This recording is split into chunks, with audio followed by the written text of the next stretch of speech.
sense of soul. Hey Soul Seekers, it's Shanna. Journey with me to discover how people around the world awaken to their true sense of soul. Now go grab your coffee and open your mind, heart, and soul. It's time to awaken. Hey guys, so sorry I have not been able to put out episodes. I've had a family crisis going on, but things are getting better. And just like the seasons change, it's all transformation and pain turns into purpose. And I know for myself, my challenges have been my greatest teachers. And today on Sense of Soul, I have Evan Gage, and he's a transformational life coach, a healing guide who specializes in integrated health and connectivity. He focuses on transforming lives by transforming ourselves through a focus on the total being, mind, body, and soul. What a great episode to help remember that if we change, then everything around us changes too. So please welcome Evan Gage. So are you like a nomad? You're like all over the place. Yeah, so I've always enjoyed traveling in my life. It's been something that I've really enjoyed and got a lot out of life and done a lot of learning through about myself, about the world. But ultimately, I'm on a pilgrimage now. So the first part was Peru. I was called there for years and really was going to do this next year, like January, February, make it a little more financially comfortable. And I was called to go there much sooner. So about October, end of October, early November. And yeah, it was incredible. Great time. Beautiful place. I've never been, but it sounds amazing. I'm like one of those rooted trees. I love that. Where are you located? I'm in Colorado. Okay. Very nice. I love Colorado. I'm trying to make it out there at some point. I miss the slopes. I love snowboarding, and it's been a while. Yeah, I'm originally from New Orleans. Are you originally from Florida? Yep. I was born in Richmond, Virginia, and then I moved when I was an infant, a couple months old, to Florida, and have lived most of my life here. Yeah, I love it very much. So you understand the hurricanes and all that good stuff? Yeah, it was been an interesting, probably the last 2 years with the hurricanes, but we learn a lot about ourselves during those times, and the community here is very, very strong, comes together in those times. So it's actually pretty beautiful to see, Yeah. The destruction is tough to watch, but the rebuild is always beautiful to watch. Oh, we need to hear that message right now, don't we? Yes, absolutely. A lot of that going to be happening as we're watching currently, but in the next few years, I do feel that, things collapsing and dismantling, for a better term, and coming back together in a beautiful way, for sure. I'm trying to feel into that myself. It's sometimes hard when you're in the chaos. It's very hard. I always like to start with just asking my guests, like, what is the catalyst, or, how did they get to where they are? Was there any big moment, or were you born this way? Oh, another great question indeed. For me, I've always been very spiritual. I grew up in the church, and I was serving in the church with youth group. And we would hand out pamphlets and stuff with my father and in the morning for church, and always very connected with Jesus and Yeshua, and had an experience in church. You could call it mystical when I was, I don't know, maybe like 12 or 13 in youth group, worshiping and singing. And really this Holy Spirit came over me and was something I held on to most of my life, especially when things got tough in high school for me. Dealt with a lot with family things. My dad was traveling a lot. My mom was an alcoholic at that time, going through her own battle. My little brother was at boarding school, so I spent a lot of time alone, getting in trouble, these sorts of things, and trying to find myself. Went to 4 different high schools, got expelled twice, got arrested with drugs, these sorts of things. And then was able to get to college because I had good grades and was always a good student, but struggled with partying and these sorts of things in college, and drugs and sex and what young people go through, these sorts of learning experiences.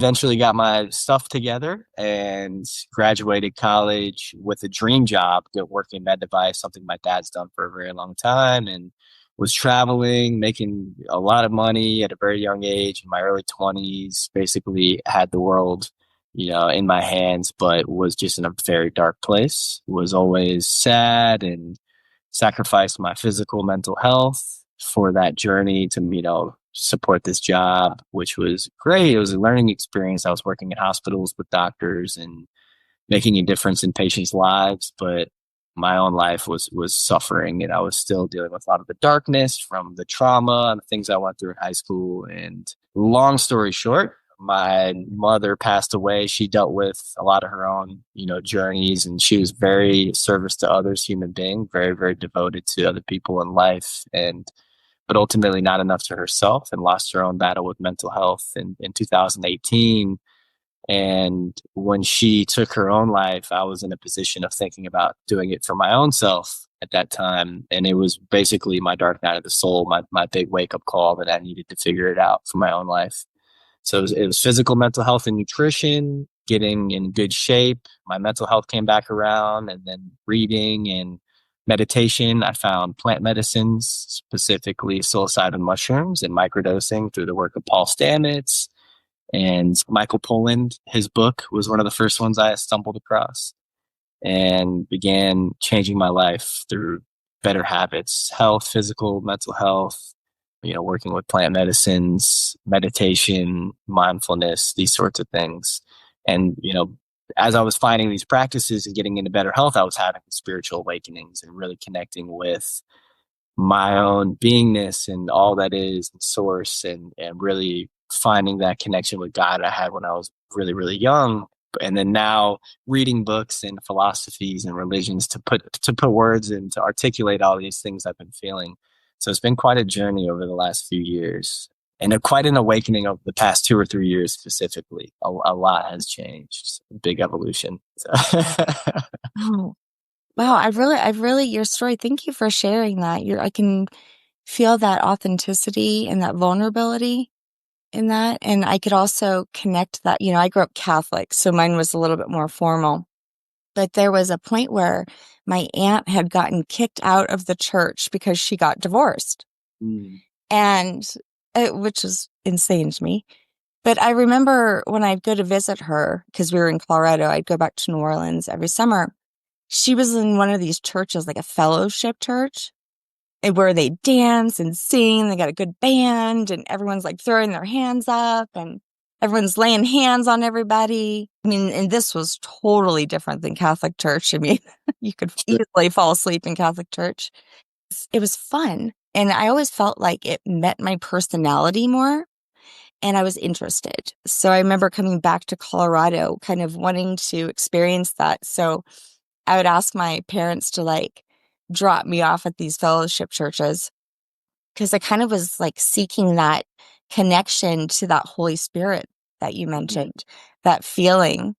And so it's interesting, whether you experience it in a church or through meditation or on plant medicine or however, it's like your body reacts to it. Absolutely. We feel it, we experience it, bodily, mentally, energetically, spiritually. It's that universal force that runs through all dimensions and all facets. It's source, it's God. Yeah. There's all sorts of ways we can experience it. I love to say, a devoted soul or an advanced soul will always find God through whatever religion or practice that they choose. A lot of different paths to the same destination, per se. Yeah. Well, I could tell you this much. I'm not sure if I would have ever felt it sitting in the pews at St. Michael's. Not that I don't appreciate their ceremonies and some of the tradition. I mean, even just the smell of a, Catholic church is there's something about it. Well, it's frankincense, actually. This is what it's about. There's a reason I've only been to one Catholic Mass in my life. Only one time I've experienced that. That's a reason. So yeah, exactly.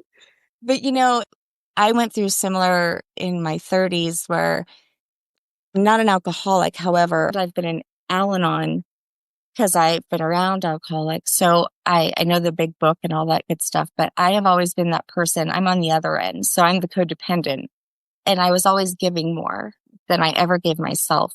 And in doing so, I was medicated and all these things. But my point is that I wasn't in my body anymore. And so I think that Trinity, that mind, body, spirit, or actually someone said I should change those around because it should be spirit first. When you're not in your body, you have a hard time experiencing that Holy Spirit. Yeah, 100%. It's our instrument. It's like I see the body now so much as like technology. Like it truly is like an anchor for experience in this world. You know, so much of spirituality, and I really get down with like Tibetan Buddhism, Zen Buddhism, these sorts of things, but I don't hold any like philosophy or religion per se because I think mostly it's universal. I definitely agree with that. You know, it's very deep.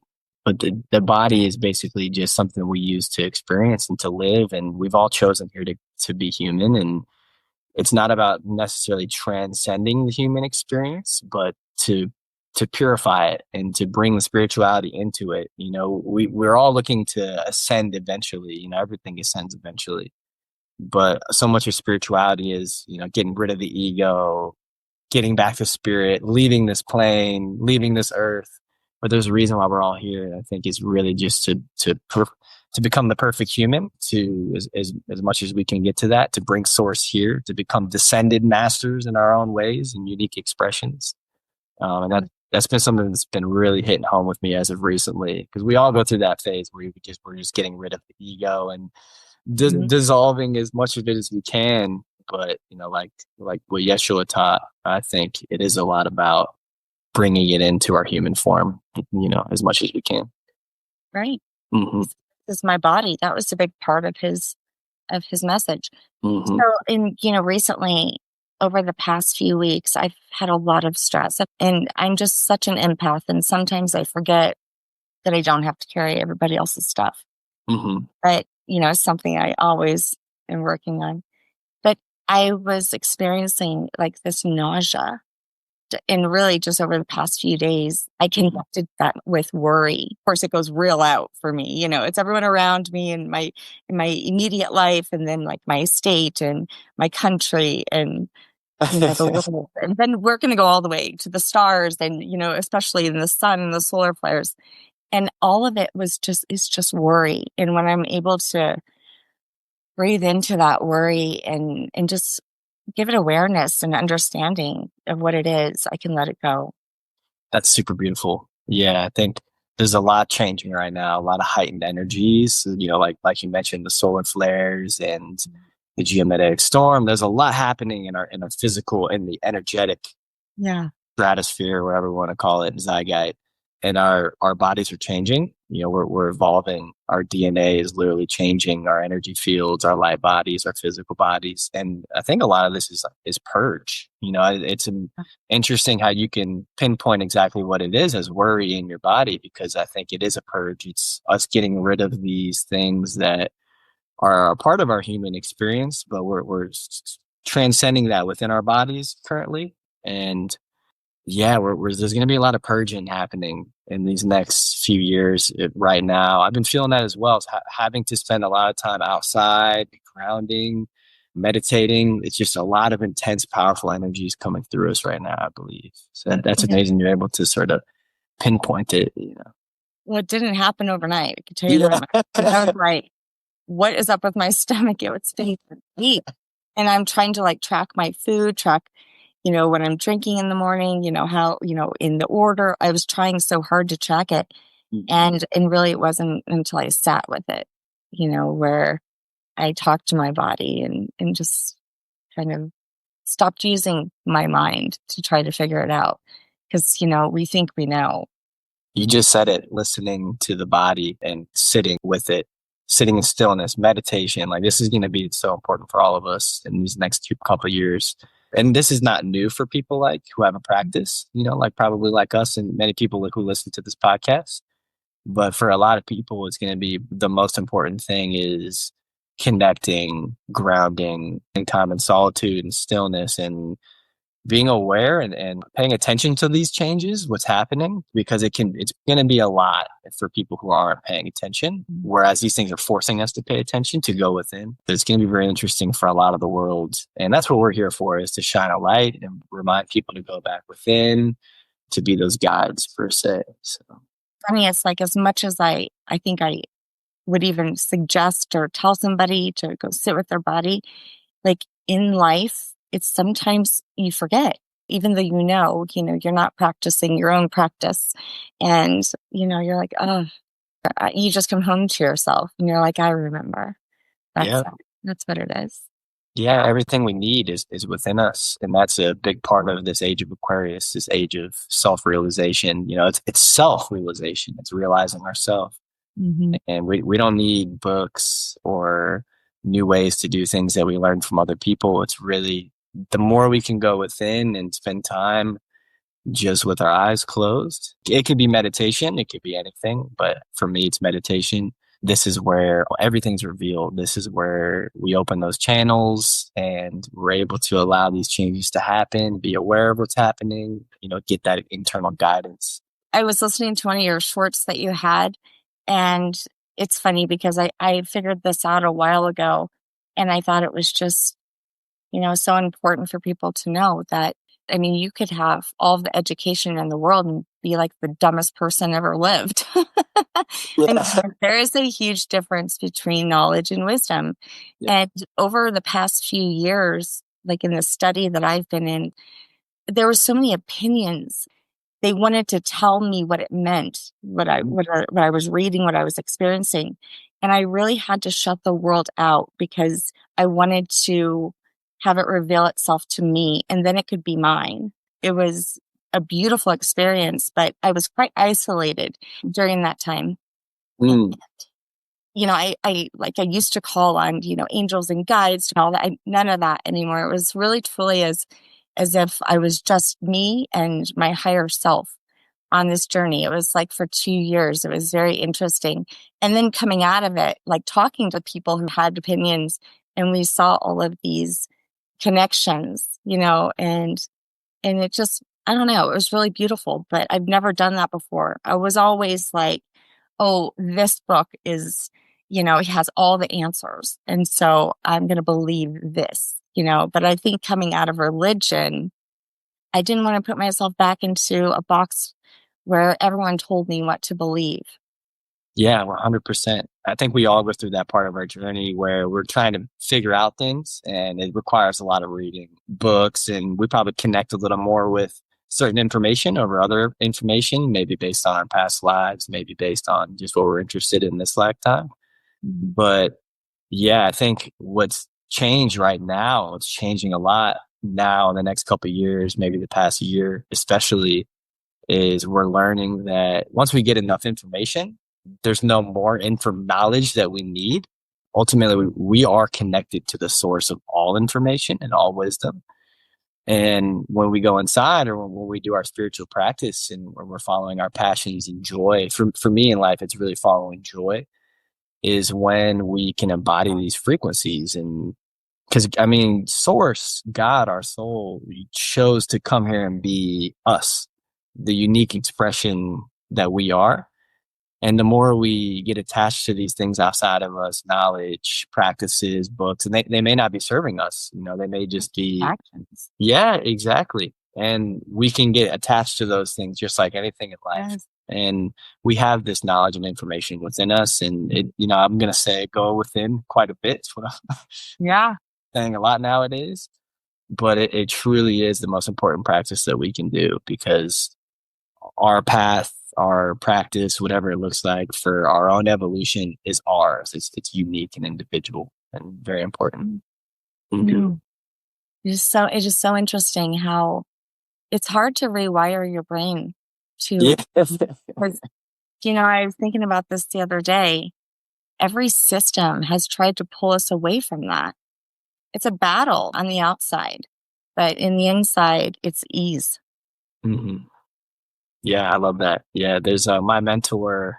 He talks about the battleground and the holy grounds, and I've always seen that as there's a lot of ways to interpret it, but the battlegrounds being life, this human existence we've created to this point, the things we have to do, our family, our friends, our responsibilities. That's the battleground. That's where the work is getting done outside of us, where we're sacrificing, potentially being injured, where we're exposed. But the holy grounds is where we, fill our own cup, is our spiritual practice, is that time we go within where we can heal and transcend our shadows and these parts of us that have been holding us back and affecting others in bad ways. And it's so important to be, just very aware in those two, which ones are which, where we spend our time. Yeah. Because it's very easy to get caught up in the world nowadays. Super easy in this age of technology. It's going to continue to get harder. And a lot of people are very attached to that part of the world. We're going to see a big split between those worlds, I believe, but a lot of people feeling very called, back to religion. We're seeing this, spiritual practice. So yeah, I can definitely relate. Sometimes you do have to worry about the outside world and how it affects you. I mean, our food is absolutely toxic. The air, you have our education systems are in every level of every system. And I used to get really mad. And now I think that I've come to this place where I feel that no matter what, I have to hold space for both. And if I do that, it is kind of like the light shines on that darkness. And there is that polarity that I found at the beginning so very hard to understand, but it'll always be there. Yeah, it's part of the universe. It's part of everything. The polarity, it's in all of our souls. We have the capability of manifesting the most beautiful light and also, some of the most tragic darkness in our human form. With these energies changing and being heightened and these changes happening in our bodies, especially as we evolve, from, humans to whatever's next, is we're going to have to be very careful with our energy, what we put into our body. We're going to be a lot more sensitive to things, I believe. But ultimately, we're all different. So there's no right way to do these things. And that's where this inner awareness comes from. And mindfulness is going to be so important. It's an exciting time in that regard. I think a lot of people are going to figure out what they really need in life during these next couple of years and be pulled directly to it very, very clearly. That's sort of what's happening to my own life. It's transformed greatly in the past few months. It's turned into this just beautiful mission around the planet and really just helping people and giving back. But it's all from going within and listening to these answers. And yeah, I love that. I sense that in you, that it's not about, I can't tell you what the answers is because I only understand the answers for me. So if I teach you to go within to find those answers, that's handing someone their power. It's not taking it from them. Absolutely. That's so important. So, and I think that also, when I say that I was holding, how I got to that space where I wanted to hold space for all the things I was angry for, was that I looked at my own personal healing journey and thought, oh my God, some of the most traumatic things that I've experienced and that my body held on to, had I never held it and loved it and really brought it to the light, right? Then I would have never even discovered it. And it would have been eating me alive and affecting my life unconsciously. So I felt like, well, if I did that for me, if I loved the darkest parts of me, then I have to do that for humanity, or whatever chaos. Yeah, it's beautiful. Carl Jung has many quotes regarding the shadow and, does a lot of work on that side of the psyche. But yeah, ultimately, our shadows are part of us. These are our traumas. These things are not going anywhere until we love them. And I love how you said that. That's so beautiful. Just compassion is such a powerful force and so needed right now in the world. And when we're compassionate towards ourselves, and especially the parts of ourselves that we may not like as much as other parts, these shadows and dark sides, they need love and compassion. And that's why they keep showing up in our lives, because they're here to teach us a lesson. Those are our greatest lessons. And until we spend time with those, and that's why I love meditation and plant medicine, and why it's so tough for some people and why they're so afraid of these practices, because we confront these things head on. And we have to make choices when we confront these things. Is, do we let this thing continue to torment us, or do we love it, and do we integrate it as a part of us and have compassion for it regardless? And this is something that we do with ourselves, and then we can do it with every other human being. And that's the power of compassion. Super strong. When it comes down to it, the way to save the world is to save yourself. So true. The truest thing ever. Yeah. I hope that the world is changing now that, there's more conscious parents and, raising children. I mean, I know with my kids, I have kids from two different generations. There's a huge difference between my older kids and my youngest. And that was me as a parent, allowing them. I mean, to think I chose my children's religion, my older children, before they were even born. Yeah. And, to see the difference and to let my younger one lead me instead of me leading her. It's interesting. I've never, it's just my experience as a parent has been a great teacher as well. But I do hope for the future. There's some amazing children being born out there now. Yes, absolutely. Big part of my travels and my calling is working with kids. I just was working at a foundation in Urubamba in the Sacred Valley for a few weeks. And it's because of this, these not only to be there to be a light for these kids, but also to learn. Like there's some different souls coming in nowadays, and I can almost spot them. It's like the compassion, the understanding, the selflessness, they're very special, and they will be the ones, they're here, they're arriving now for the new earth. This is, a lot of people talk about it, but it's, part of my own understandings and downloads that I'm receiving now. But also I was working with ayahuasca in Peru and had some very profound visions. And I think a lot of us are feeling this, but it's coming. It's here. We're currently creating, the frequency has arrived, and it's been here for a bit, and everything's changing. It's going to be interesting. And the powers that be that don't want to change or will continue to fight and grab hold, but it's destiny. And this will be a beautiful change for our planet. And, all these things we're feeling and hoping will be real. I believe probably in this lifetime, but there's going to be some shaking in the midst of this, we can call it new earth or heaven on earth or paradise that is coming our way. But the sign that these kids are here and we're all feeling this and we're all stepping into our own powers. You have your platform. I'm building my own platform. It's time. It's here. It's really beautiful. Oh, you're sure so right. Yeah, these younger kids, they're like little activists, whether it's for the earth or for other children. I mean, I have a child on the spectrum. If it would have been 20 years prior, but now he's much more accepted. And there's even like a podcast someone sent me recently. Have you heard of it? It's called Telepathy. Yeah, absolutely. Yeah. What the heck? I mean, they're like proving that these kids who are nonverbal can actually, and I've always said this, that they had, I call them special souls. I mean, there's nothing needy about them. They know exactly what they're doing here on Earth. We just don't know. It's amazing, actually. Yeah, that's so beautiful. That's incredible. I've always been fascinated by kids on the spectrum or with certain, mental or disabilities because, wherever we may not have something working for us, we got something else working overtime. But you see it, especially with these kids on the spectrum. They're so sharp. They're so genius. Yeah, and they have less ego, right? I mean, my son could give a shit less. Yeah. What school you go to, what car you drive, what you wear. Like, he just wants to know you. Yeah. He care less, so the less ego, the more soul you are. I mean, it's so interesting. I'm trying to get back to like my child self before all this crap started in my head. Yeah, and that's it. Getting back to the kid.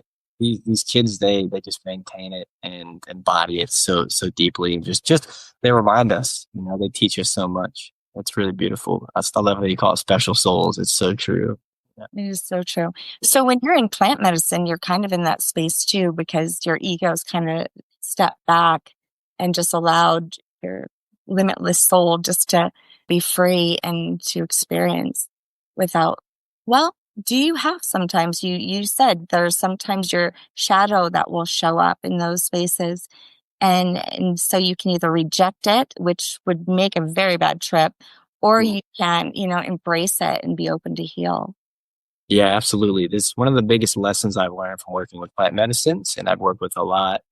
And it's been about a 5 or 6 year journey for me, is that all the lessons that come through in those ceremonies or sessions, they translate directly to life. And the biggest one for me is surrender.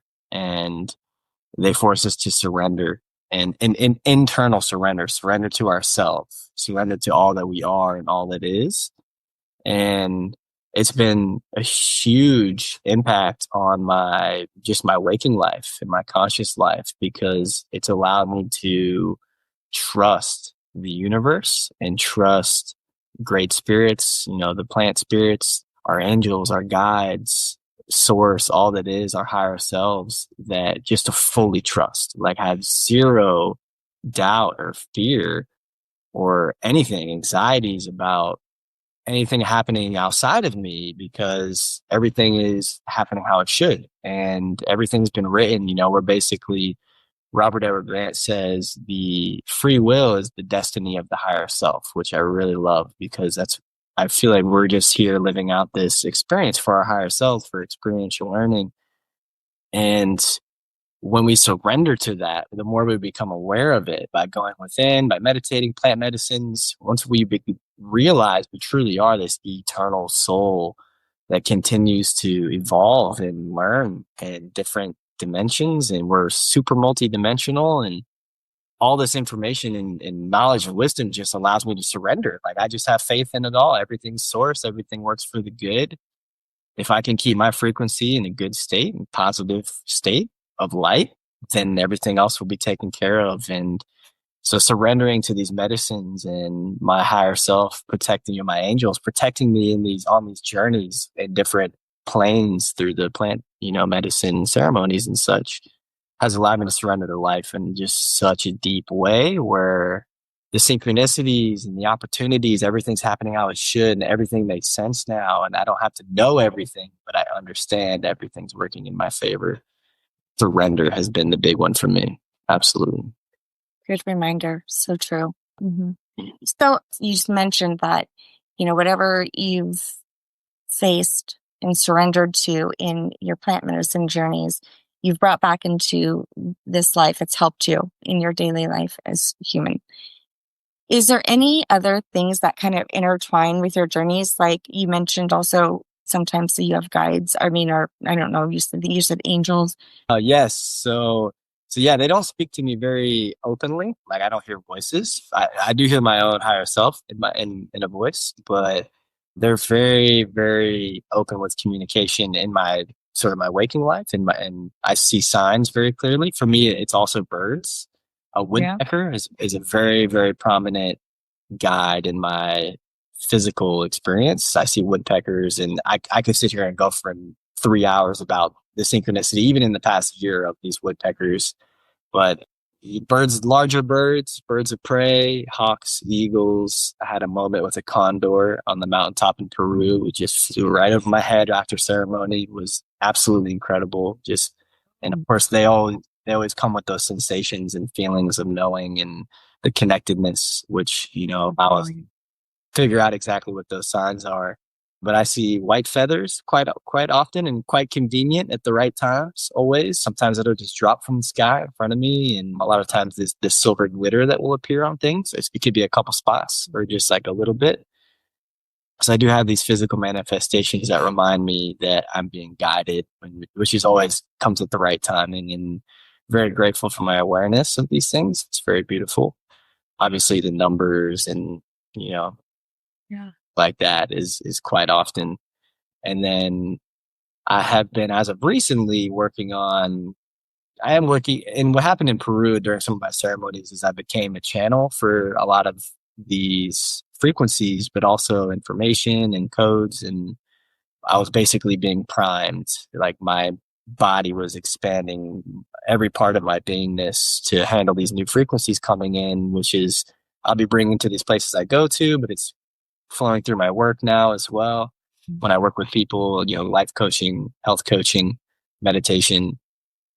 And it's been very interesting because I have a little bit of a cosmic connection, or a lot of a cosmic connection, with the Pleiades and Arcturus, and have been, through a reading, called to be a lot more conscious with that connection. So for the first time, I have been open to that, which is something I always feel. And, I don't necessarily, I'll pray and set intention to my angels and guides and star families. But for the first time, I feel myself trying to consciously connect, which is new for me. But ultimately, I like what you said at the beginning of the conversation. A lot of what I really just do is channel source. I really just bringing light, love of the infinite creator into my being, and what I allow to flow through me. And that's where basically the messages I perceive come from. But I'm learning now I can be maybe a little more specific with where I direct my communication and what I receive. So it's a new journey, part of my practice. So. Fun. It's fun, isn't it? Yeah, it is very much so. Like Yeah. it's been a mission. You were following it. You had surrendered to it. Now you're getting instruction. Yep. And now I'm very aware of what's coming through me in these exact locations. Because when I was in Peru, I would do ceremony and hike to these, sacred sites. And a few different locations I had experiences, full on experiences at these places in ceremony. And I was on a bit of San Pedro dieta when I was there. It's Wachuma. It's one of the plant medicines that come from the Andes, and felt very called to work with it intimately there. Was communing with other people, but mostly with myself and the medicine and the mountains and nature. And yeah, it's been coming through a lot. These cosmic connections that I've been aware of for a few years are becoming, I'm receiving memories, downloads. I'm very aware of the connectedness of these connections. Wow. And so what you're doing is you're trying to help people go into that same space so that they can experience that for themselves, whatever that looks like. Absolutely. I'm very aware I'm here to bring these energies to earth and to share them. It's not about me having the knowledge and knowing these things. For me, I really just connect with my heart and I ground into my heart space, and things flow through me. I don't know what to say they are or what they're doing.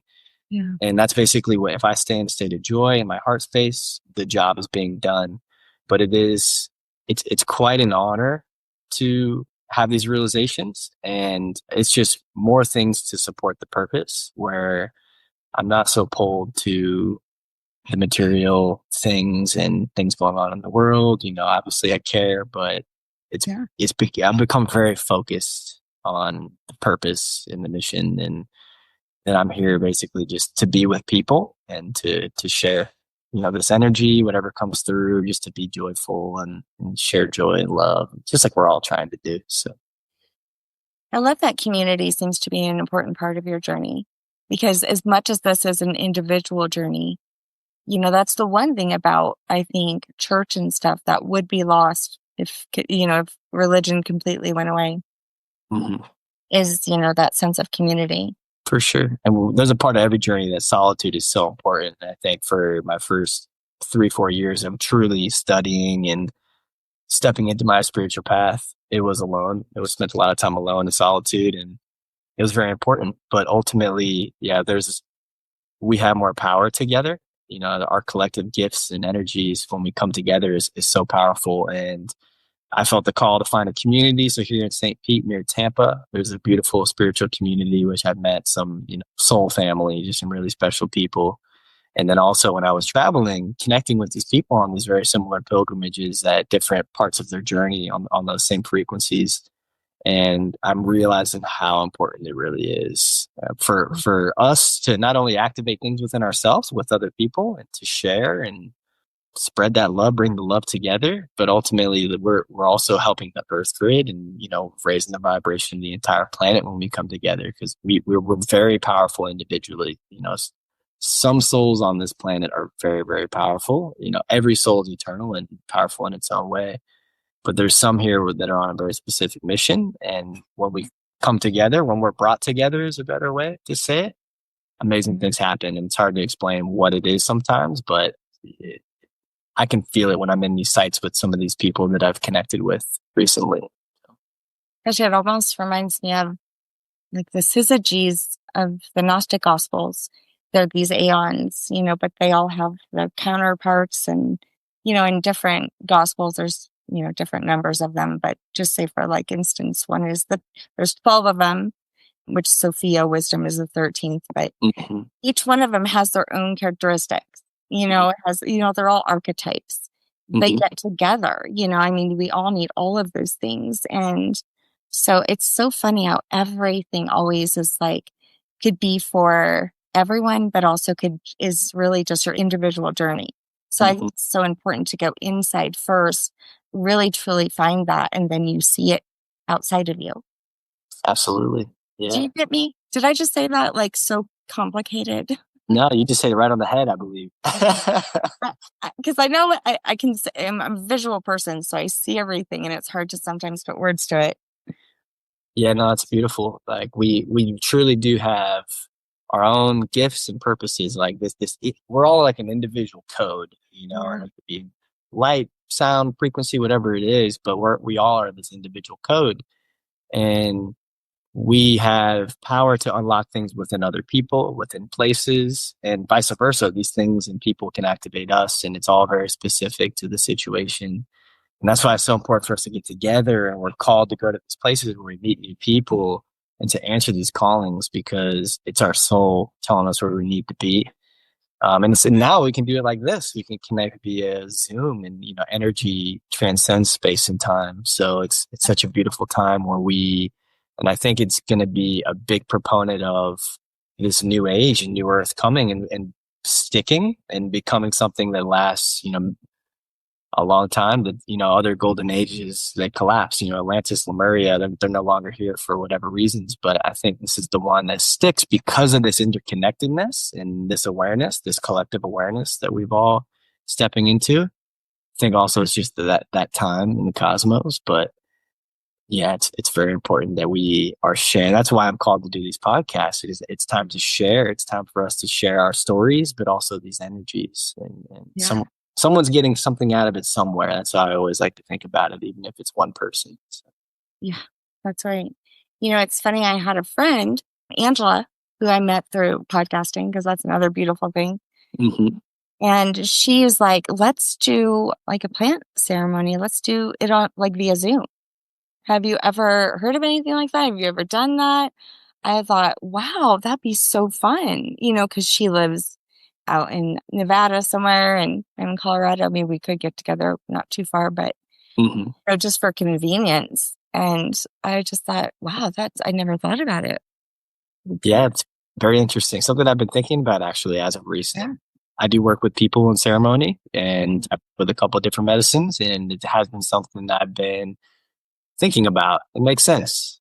For sure. Why not? Yeah. I've talked to a lot of people who do past life regressions. I do past life regressions, and they say at first, and I definitely felt for myself at first, I don't think I could do this, and it would be successful, via Zoom.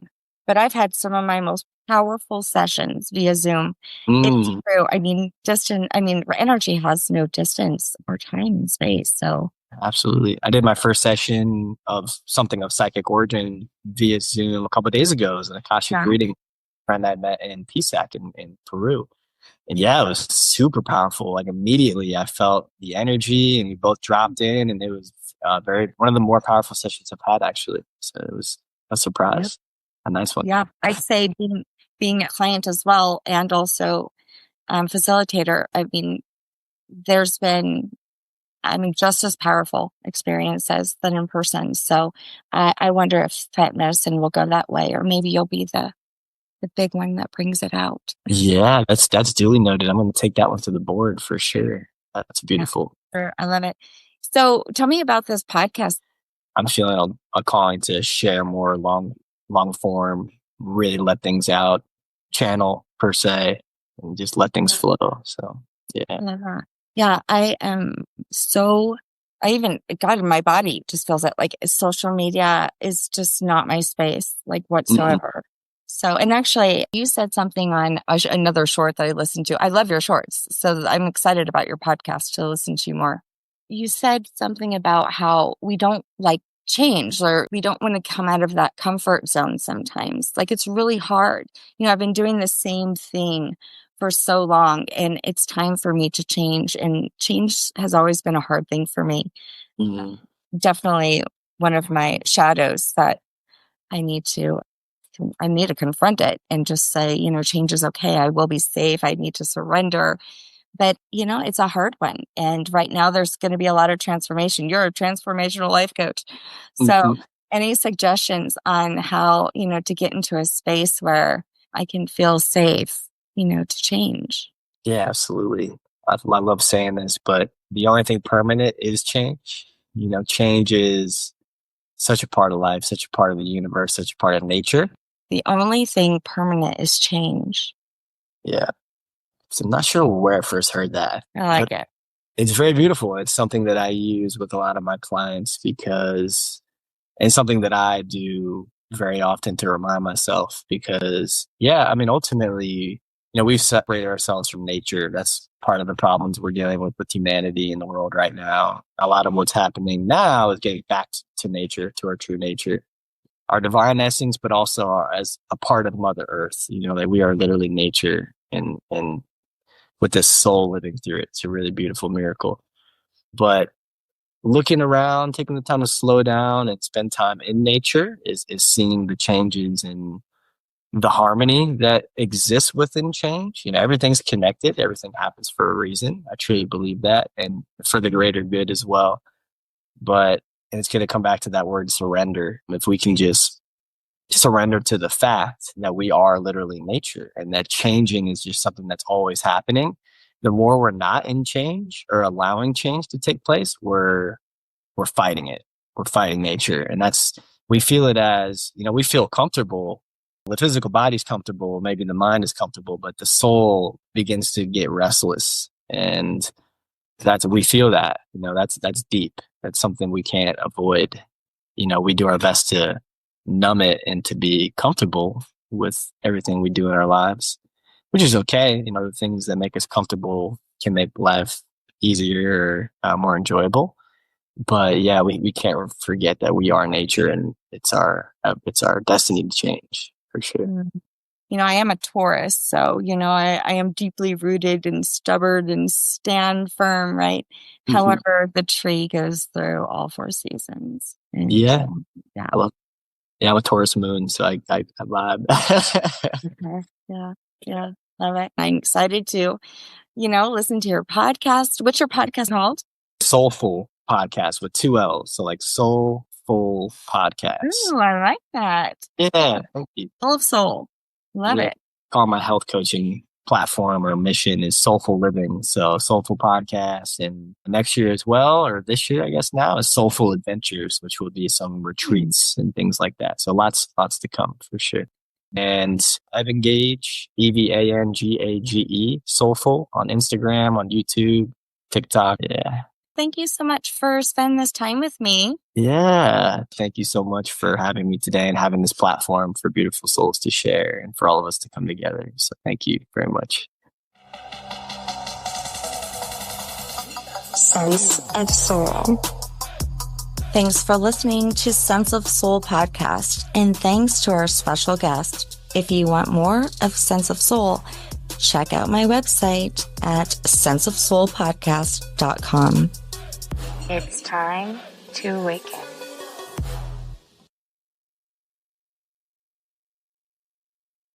Free audio post-production by alphonic.com.